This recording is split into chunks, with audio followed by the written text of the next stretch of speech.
नौजवान था और यतीम भी था। शौक बन गया दीन पढ़ने का। महल्लेदार इलाके वाले कहने लगे कहाँ से कमाएगा, ना बाप है, ना माँ है, ना घर है, कहाँ से। हजरत रूमी कहते हैं नौजवान ने जंगल में झोंपड़ी लगा ली। वहाँ वो सुबह मदरसे जाता, शाम को जंगल में रहता, वहाँ अल्लाह अल्लाह करता, सबक याद करता। एक दिन बादशाह की बेटी रास्ता भूल गई, जंगल में आई सहेलियों के साथ, बॉडीगार्ड भी साथ थे पर रास्ता भूल गई। खोती खोती शाम हो गई, ऐसी खोई कि जब रात गहरी हो गई तो आके उस नौजवान के पास रुकी और चिल्लाने लगी। शेर के दहाड़ने की आवाज आती है, भेड़िए के बोलने की आवाज आती है। नौजवान अकेला, सहेलियां बिछड़ गई, गार्ड बिछड़ गए। कहने लगी मैं परेशान हूँ, मुझे जगह मिल जाएगी। नौजवान कहता मैंने शहजादी देखी और मुझे भी पता था कि घर एक ही है और आग को अंदर से दरवाजा भी बंद करना पड़ता है, जंगल जानवर भी आ जाते। कहते मेरी छोटी सी कुटिया में, झोंपड़ी में वो आई, रो के कहने लगी सहारा कोई नहीं, अगर मैं पीछे निकलूंगी तो भेड़िए खा जाएगा। कहते मैंने उसे जगह दे दी। अकेली औरत, चिराग जल रहा है, सबक याद कर रहा हूँ। मेरे नबी पाक ने फरमाया जहाँ मर्द औरत अकेले हो तीसरा शैतान होता है। और शहजादी, वो बच्चा कहता है सबक याद करता रहा सारी रात। वो बच्ची को कहा सो जा, पर वो कहती है नींद मुझे भी कहाँ आई। ऐसे मौक़ों पर नींद, सारी रात सबक याद करता। थोड़ी थोड़ी देर के बाद चिराग जलता तो उस पर उंगली रखता, हाथ जलता तो पीछे खींचने, फिर दूसरी उंगली रखता, थोड़ी देर के बाद जलता तो खींचने, हाथ सारा जल गया। सुबह किरणें चमकी तो कहने लगा चल निकल जा, दौड़ जा, बस बड़ा सब्र का इम्तिहान हो गया, चली जा। शहजादी बाहर निकली, सिपाही ढूंढ रहे थे। बादशाह खुद जंगल में निकला हुआ था, मेरी बेटी मिल गई। बादशाह तन्हाई में जाके कहने लगा बेटा मैं दुनिया को बताऊंगा कि मेरी बेटी खोई नहीं थी, सिपाही साथ ही थे। ये बड़ा मुश्किल होता है, बेटी तो भूल के भी रात कहीं रह पड़े तो लोग जीने नहीं देते, तो बेटा मुश्किल हो जाएगा मेरे लिए। कहाँ थी? उसने कहा नेक नौजवान के पास। उसने कहा बेटा मैं तो तेरी बात मानूंगा पर दुनिया नहीं मानेगी। अगर उस नौजवान ने किसी को बता दिया कि तू उसके पास थी तो फिर लोग मेरा जीना मुहाल कर देंगे। बेटा मैं मर जाऊंगा, मेरी मजबूरी ये है कि वो कहीं राज ना उगल दे वो नौजवान, उसे कत्ल करना पड़ेगा। औरत ने मिन्नतें की, उस बेटी ने कहा मेरे मौसम को मारोगे, रोई।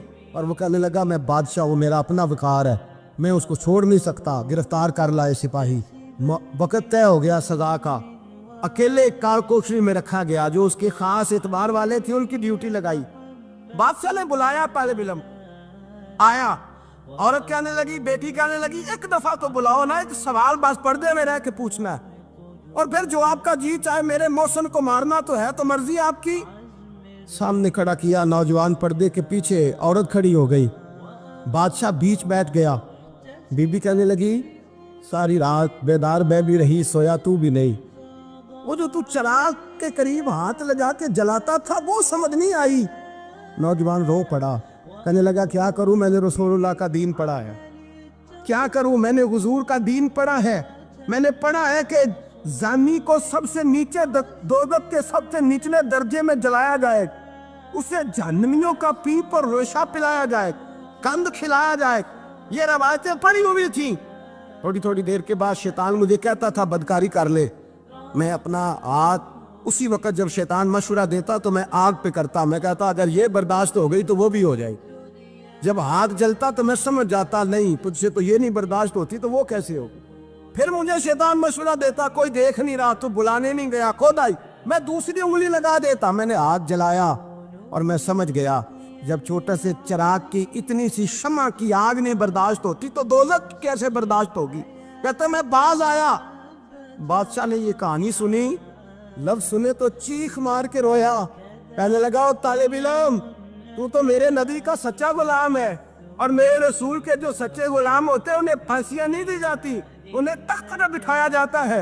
अब तुझे सजा नहीं होगी बल्कि मैं अपनी बेटी का निकाह तेरे साथ करूंगा और मेरे बाद इस सल्तनत का बादशाह भी तू ही बनेगा। अब वो नौजवान वहां नारे लगा रहा है, कहता लोगों तुम मुझे कहते थे दीन से क्या मिलता है, दीन से तो अल्लाह तख्त ताज भी अता फरमा देता है। अगर नौजवान शर्मो हया वाले बन के रहे अल्लाह सारी इज्जतें दे देगा। देखे ना अल्लाह के फजल से इज्जत मिलती है और जब कोई इज्जतदारों जैसा काम ही ना करे। एक बात और अर्ज करनी है पर वक्त थोड़ा रह गया।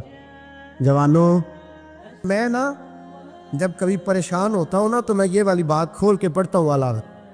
ये बात ढारस बनाती है, ढारस توانائی دیتی ہے, پورا مضمون باندھا ہے. اعلیٰ حضرت کہتے ہیں بہروپیہ تھا, مداری, روپ بدل بدل کے دکھایا کرتا تھا, بادشاہوں سے انعام لیتا تھا. ایک دن اورنگزیب عالمگیر کے پاس آ گیا, کہنے لگا میں روپ بدلوں گا, اگر آپ پہچان نہ سکے تو میں انعام لوں گا. آپ نے فرمایا میں کوئی ایسے ویسا بادشاہ نہیں. کہا مجھے دھوکہ دینا مشکل ہے. کہا نہیں, میں روپ بدلوں گا. حضرت اورنگزیب عالمگیر بڑے نیک بادشاہ گزرے, بڑے پرہیزگار. وہ بہروپیہ کہنے لگا میں روپ بدلوں گا, آپ نہیں پہچان سکیں گے. فرمایا چل جتنا تیرے اندر زور ہے لگا لے. حضرت نے اعلان کیا کہ میں نے فوجی بھرتی کر دے, 2 ماہ کے بعد ٹیسٹ ہوگا. وہ 2 مہینے دوڑتا رہا, رنگ روپ بناتا رہا, آیا ٹیسٹ دینے. 2-3 سپاہیوں کا امتحان لیا, اس کی باری آئی تو 10 روپے دیے. کہنے لگے تیرے آنے جانے کا کرایہ میں نے تجھے پہچان لیا ہے. کچھ دنوں کے بعد جانے لگے سفر پر, تو بھکاری آ گئے خیرات مانگنے. اس نے بھی سارے منہ پر سیاہی مال لی, کپڑے پھاڑ لیے, سر کے بال مڈا لیے, پگے تک کٹا لی, بدرنگ ہو کے آیا. کاسا آگے کیا تو حضرت نے 10 روپے ڈالے. کہنے لگے تیرے آنے جانے کا کرایہ میں نے پہچان لیا ہے. کچھ دن گزرے تو ٹیچر کی ضرورت تھی. اس نے مونچھیں بڑی کر لی, داڑھی نکلی لگا لی, سر پہ جنا کیپ پہن لی, ایک شیروانی لے لی اور ہاتھ میں چھڑی پکڑ کے آیا. کہنے لگا میں استاد ہوں, 2-4 بندوں کا امتحان لیا, اس کی باری آئی تو 5 روپے دیے, 10 روپے دیے. کا تیرا کرایہ میں نے پہچان لیا. 2 سال گزر گئے. وہ جب بھی آتا حضرت پہچان لیتے. ایک دن سفر پہ جا رہے تھے, بہت بڑا لشکر تھا, جہاد کرنے جا رہے تھے اورنگزیب عالمگیر. تو دیکھا ایک پہاڑی ہے, پہاڑی پہ لوگ جا بھی رہے ہیں آ بھی رہے. اورنگزیب عالمگیر پوچھنے لگے یہاں کیا ہے؟ کہنے لگے بابا جی بیٹھے ہیں دعا کرتے ہیں, اللہ کے نیک بندے ہیں. اورنگزیب کہنے لگے یار پرانے لوگ سارے ہی اللہ والوں کو مانتے, یہ بھی مصیبت آئی ہے جتنی نہیں آئی ہے, سارے لوگ ہی مانتے. کہنے لگے ذرا میں دعا نہ کرا لوں, بچے کام جا رہا ہوں.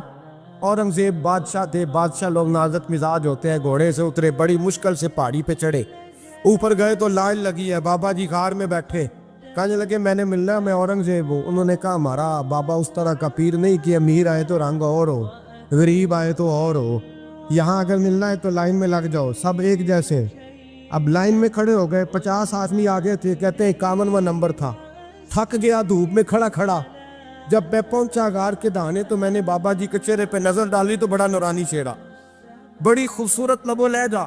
میں نے کہا میرے جیسا آدمی بھی پگڑی باندھ لے تو اچھا لگنے لگ جاتا ہے, بڑا خوبصورت انداز. کہتے ہیں میں ان کے پاس اتحیات کی حالت میں بیٹھ گیا. میں نے کہا حضور میں جا رہا ہوں جہاد کرنے, دعا کرنا. بزرگوں نے ہاتھ اٹھائے, اللہ اس کی مدد فرما, دین کو غلبہ عطا فرما, اسے دین کا سچا پکا سپاہی بنا. پھر تھپکی دی, 2-4 نصیحتیں نکال ڈالی. دیکھنا ظلم نہ کرنا, زیادتی نہ کرنا, جب تو جیت خر نہ کرنا, غرور نہ کرنا, نصیحتیں بھی کر دی. کہتے ہیں اب جب میں اٹھا تو 2-4 دینار بطور نذرانہ مسلح کے نیچے رکھے, اور الٹے قدم جب میں غار سے اترا انہوں نے رومال جھاڑا اور اٹھ کے کھڑے ہو گئے. کہنے لگے آج نہیں تو نے پہچانا, آج نہیں تو نے پہچانا, میرا انعام بنتا ہے, آج نہیں پہچانا, لا پیسے. اورنگزیب کہنے لگا یار تو نے حد کر دی, کہاں چڑھا کہاں کھڑا رہا, دھوپ میں تھک گیا, کمال کر دی بھائی تو نے. پتا تو کیا لے گا, اب تو جلدی بتا, وہ کتنے لوگ پیچھے دھوپ میں کھڑے ہیں, لشکر سارا کھڑا ہے, کیا لے گا؟ اس نے کہا سب سے قیمتی ہیرے وہ ہے جو تیرے سر کے تاج میں لگے ہوئے, مجھے تیرا تاج چاہیے. او بھائیو سننا اور یاد رکھنا, میرے اعلیٰ حضرت کہتے ہیں بادشاہ نے سر کے اوپر سے تاج اتارا, بہروپیے کے قدموں میں رکھا اور کہنے لگے یہ لے, اور یہ تو تیرا مانگنے پر میں نے دیا ہے نا, میں واپس آتا ہوں تو آنا میں اپنی مرضی سے بھی تجھے دوں گا. تو نے اورنگزیب جیسے بندے کو دھوکہ دیا, آنا میں اس وقت بھی دوں گا. وہ دے کر بس بات ختم ہو گئی, حد ہو گئی. دے کر کہتے ہیں جب میں پلٹا نا واپس, بہروپیے نے آواز دی بادشاہ ٹھہر جا. تو میں نے پلٹ کے دیکھا تو کہنے لگے یہ اپنا تاج لے جا, اٹھا اور لے جا. میں نے کہا 2 سال بیت گئے تجھے محنت کرتے, آج قابو آیا تو لے جاؤ. کہنے لگا لے جا, مسئلہ سمجھ میں آ گیا. میں نے کہا مجھے بھی تو سمجھانا. کہتے ہیں وہ پھوٹ پھوٹ کے رویا, اس کی آنکھیں برس پڑی, سیلاب کی طرح آنسو بہہ نکلے, تڑپا اور رو کے کہنے لگا بادشاہ میں نے جھوٹ موٹ رسول اللہ کی غلامی اختیار کی تھی, جھوٹ موٹ کی داڑھی, جھوٹ موٹ کی پگڑی, جھوٹ موٹ کا فقر, میں نے جھوٹ موٹ نبی پاک کا لباس پہنا ہے, تو تیرے جیسے بادشاہوں کے تاج میرے قدموں میں آ گئے ہیں.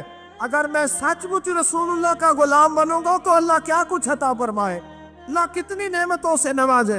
मेरे आला क्या फरमाते हैं, आला हज़रत फरमाते हैं फरिश्ते भी करते हैं ताज़ीम मेरी। कौन जी? अल्लाह। ऐसा अकीदा भी कम मिलेगा जो बरेली के इमाम का अकीदा है, ऐसा भी कम। कहते हैं फरिश्ते भी करते हैं ताज़ीम मेरी। क्यों? फरमाने लगे फिदा हो के उन पर ये इज्जत मिली। बगदाद के एक दरवेश आलिम थे, तो वो जब भी नमाज पढ़ाते ना तो किसी ताजर की 2 बीवियों के बारे में दुआ मांगते। तो जो है मेरी बात पर, नमाज पढ़ाते तो कहते अल्लाह उस ताजर की 2 बीवियों को अपनी खास रहमतें अता फरमा। एक दिन लोग उनके गिर्द इकट्ठे हो गए, कहने लगे बाबा जी बताएं तो सही वो बीवियां कौन थी जिनके लिए आप दुआ मांगते। तो फरमाने लगे मेरे शहर का एक ताजर था, बहुत बड़ा ताजर था, मालदार था पर बे औलाद था। उसे बगदाद से मुल्क शाम जाना पड़ता था तिजारत करने, और कई कई महीने उसे शाम के मुल्क में रहना पड़ता था। उसने इस तरह किया कि वहां भी एक शादी कर ली। तो जो है ना मेरी बात पर, क्या कर लिया उसने? दूसरी शादी करना मर्द के लिए जायज़ है, तीसरी करना भी, चौथी करना भी भैया के वक्त, मगर अगर इंसाफ कर सके तो। अगर चारों में हम ना आधा मसला सुनते हैं और आधा ही बयान करते हैं, अगर इंसाफ ना कर सके फिर उसके लिए 4 जायज़, फिर वो एक ही रखेगा। तो अजीज दोस्त, दूसरा निकाह कर लिया, शादी हो गई। अब वो वहाँ कुछ ज़्यादा वक्त गुजारने लगा, मालदार आदमी था, बीवी को मकान भी लेके दे दिया। अब वो देर से आता वापिस, और जब आता भी तो उसके वो वाले अंदाज ना होते जो पहले हुआ करते थे। अब बीवी से बड़ा जासूस भी कोई नहीं होता, उसको तो पहले पता चल जाता है कि माजरा क्या है, उसे बड़ी खबर होती है। तो उसने महसूस कर लिया कि बदले बदले से मेरी सरकार नज़र आते। वो कहने लगी अब के जब आता जाता है तो इसके हालात कुछ बदले बदले से हैं, माहौल कुछ और है। उसने एक बूढ़ा आदमी जो उसका अजीज भी था और समझदार भी था उसको तैयार किया। कहने लगी अब के जब मुल्क के शाम जाए ना तो इसका पीछा करना और ख़बर करना कि कहाँ रहता है, कहाँ जाता है, क्या करता है। वो बूढ़े बुजुर्ग जो थे वो खातून के कहने पर कुछ उसने किराया भी दिया।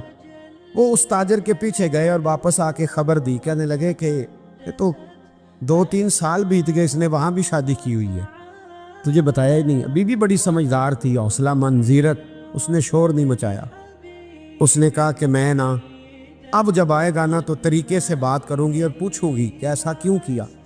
और ये भी उसने आके बताया कि अगर तेरे साथ निकाह के बाद उसे औलाद नहीं मिली तो औलाद वहाँ भी कोई नहीं, ये मुकम्मल तफसीलात। अब जब इस दफ़ा खामद आया तो आते ही वो बीमार हो गया, कमज़ोर होने लगा। अब खातून ने मुनासिब नहीं समझा कि आते ही धड़ाम से मैं उसके सर पर ये ठोड़ दूँ कि तूने निकाह किया हुआ है और मुझे बताया नहीं। वो जरा तसल्ली में रही, कुछ वो बीमार था, हौसला रखा, खिदमत करती रही। कुछ दिन गुजरे तो वो ताजर इंतकाल कर गया, फौत हो गया। अब राज खुल न सका, इद्दत गुजारी, और जब सारा माल जमा किया ना तो अशरफियों की बोरियां भर गई। सारा माल उस बीबी का, 4 बोरियों में अशरफियां, 4। यहाँ तो पेट का दोज़ख है, माज़ अल्लाह भरता ही नहीं।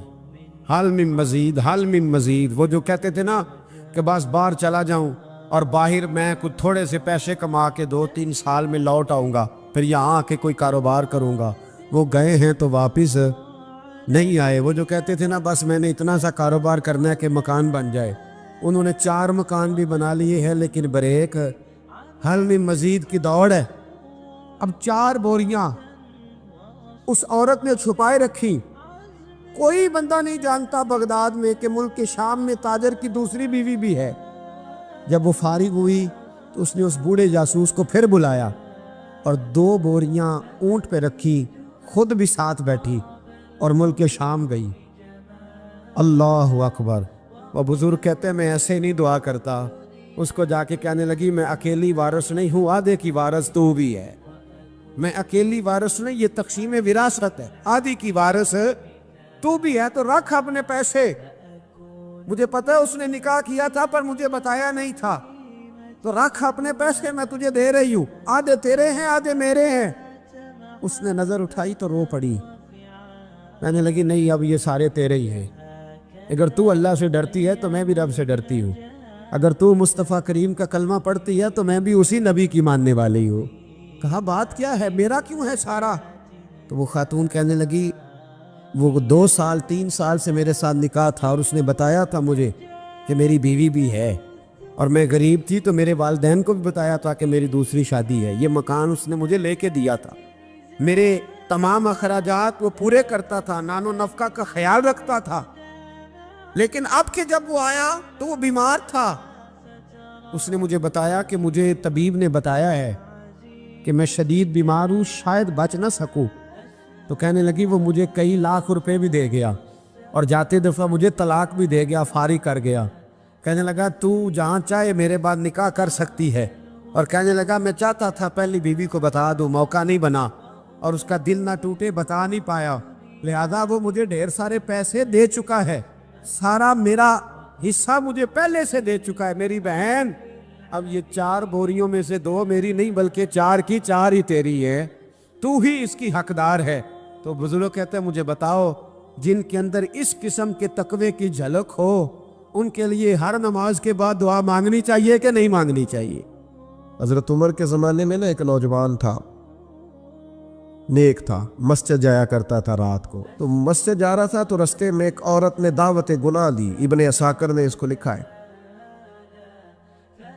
तो नौजवान था, ख्वाहिशात थी, कुछ तबीयत माइल हो गई। अभी उधर जा ही रहा था कि किसी ने आयत पढ़ दी, वाली मन खाफ मकाम रब्बी जन्नतान, जो रब के सामने खड़े होने से डरेगा अल्लाह 2 जन्नतें देगा।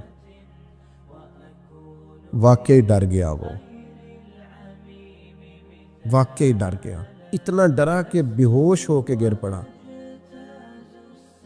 बीमारी से लोग बेहोश होते हैं, पैसे डूब गए बेहोश होते हैं, बच्चे के गम में बेहोश होते हैं। सच बताओ, कभी खौफ खुदा से भी बेहोश होता कोई देखा है? हमारे यहाँ तो रोज़मर्रा ही नहीं है भाई। और बड़ी बातें हैं बेहोश होने की, डरने की, गश खाने की। बेहोश होके गिर पड़ा, बूढ़े बाप को किसी ने बताया बच्चा बेहोश पड़ा है, उठा के घर लाए, घर ला के कहा बेटा क्या हुआ? नौजवान है, चढ़ती जवानी है, पर पाकीज़ा बड़ी है। कहने लगा अब्बा जी, गुनाह की तरफ चला गया था, पर मैंने आयत सुन ली, जो अल्लाह के सामने खड़े होने से डरेगा रब 2 जन्नतें देगा। मैं डर गया था, रब वाकई 2 जन्नतें देगा। बाप रो पड़े, अब्बा जी की आंखों में आंसू आए और कहा पुत्र अल्लाह बड़ा मेहरबान है, उसके वादे सच्चे हैं, वाकई 2 जन्नतें देगा। उसने फिर एक चीख मारी और इस तरह की मारी कि उसकी रूह ही परवाज कर गई, रूह ही परवाज कर।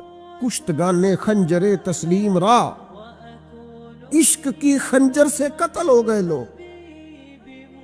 सुबह हजरत उमर को पता चला कि उन्होंने तो रात जनाजा भी पढ़ दिया, तदफीन भी कर दी। जनाब उमर फरमाने लगे इतना नेक नौजवान खौफे खुदा से दुनिया से चला गया, मुझे क्यों नहीं बुलाया, मैं जनाजा पढ़ता। फारूक आजम फरमा रहे, मेरा शौक था मैं उसका जनाजा पढ़ता। का हुजूर